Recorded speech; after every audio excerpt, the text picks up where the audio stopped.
Joe. Wake up. Teddy. Oh, you're back. Are you glad to see me then?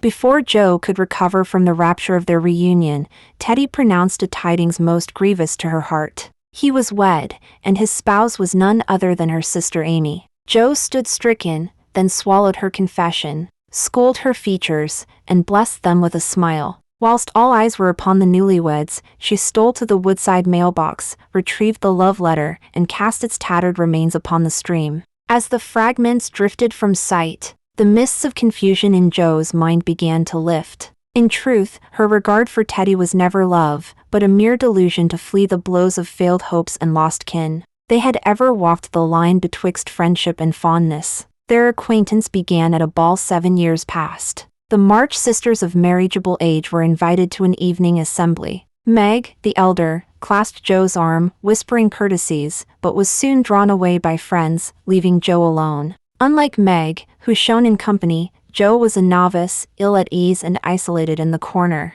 Then a strange gentleman spied the maid across the room, bowed, and approached. Panicked, Joe fled along the wall and slipped into a dim, secluded chamber. Oh, sorry. I didn't know anyone was here. Not at all. Stay if you'd like. Miss March, isn't it? And I'm not Mr. Lawrence, I'm only Laurie. Discovering he was the neighbor's grandson, Joe relaxed, sinking into the sofa with her natural bluntness. The London-bred youth, reared in aristocratic circles, was charmed by her frank simplicity and entreated her to dance. She declined with a laugh, for her gown was singed, and Meg had bade her keep still. To her surprise, Laurie, a gentleman of means, did not scorn her poverty but devised a plan. They might dance in the dim hallway, where none would see the flaw. Hand in hand, they moved softly past each window, lest they be spied. This secrecy lent a thrill to their dance, a private adventure, with the street lamps glowing as if for them alone. No need for formal airs, they might move as joy bade them. Alas, Meg then sprained her ankle, and Joe was compelled to escort her home. Well, let me take you. It's right next door. Oh, no thank you. We cannot accept. By his insistence, they accepted a ride. Upon entering, they were met by a clamor of sisters rushing downstairs, chattering over Meg's injury, with Joe at the fore, directing the bustle. Laurie lingered at the edge, envying the warm, harmonious scene. Then Mrs. March and the girls spied him. Baking in the middle of the night, and don't mind the clutter, Mr. Lawrence. Laurie, please. Can I call you Teddy?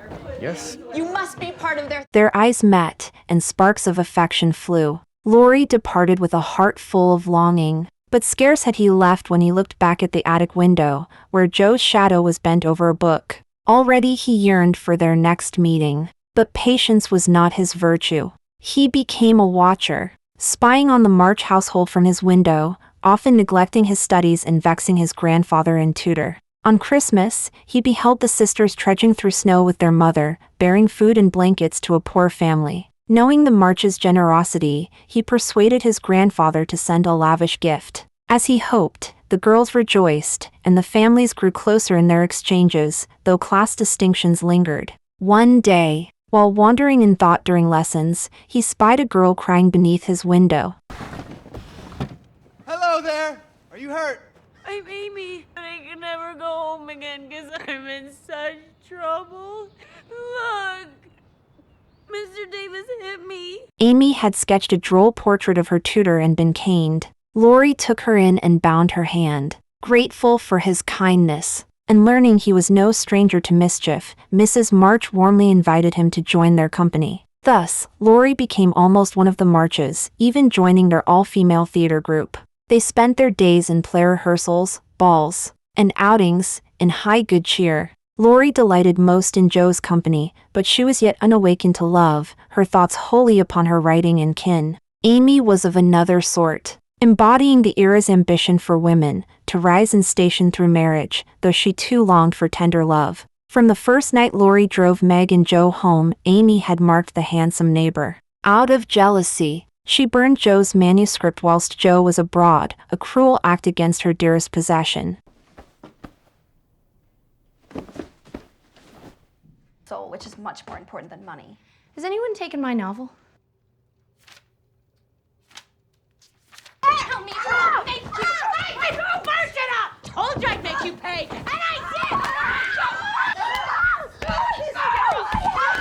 Their sisterly bond, once so close, was strained. They were reconciled by Mrs. March, but something had irrevocably changed. Only Joe's passion for writing remained unaltered.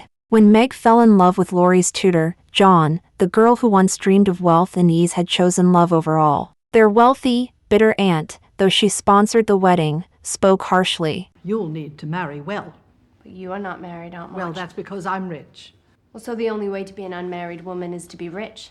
Yes. But I intend to make my own way in the world. Oh, well.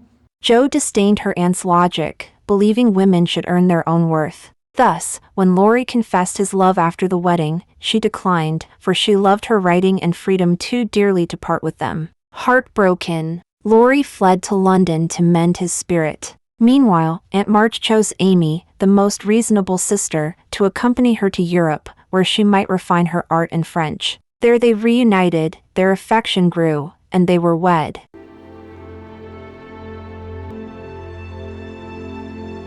Joe journeyed to New York, chasing her dream. Though often rejected, she grew steadfast in her purpose. She returned only when Beth fell gravely ill. When Beth died, Joe found herself utterly alone.